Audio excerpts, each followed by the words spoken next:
जो रे रंग बदले वाला बेवफा, तो रोके है बेहुदा।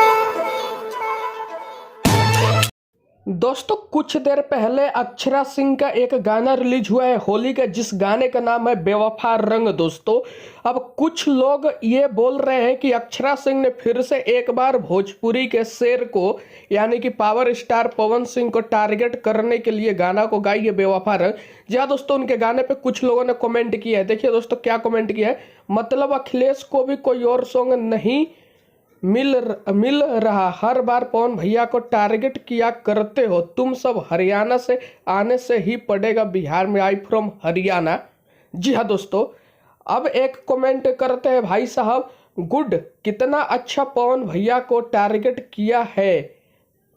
जी हाँ दोस्तों, यानी कि कुछ लोगों का मतलब यह है कि अक्षरा सिंह जो बिहार की शेरनी कही जाती है, हालांकि मैं इनको शेरनी नहीं मानता हूँ, लेकिन ये अपने गाने में पवन सिंह को टारगेट की है, कुछ लोगों का कहना है। आप लोग कमेंट पढ़ लीजिए। दोस्तों आप लोगों को क्या लगता है, सच में टारगेट किया है क्या?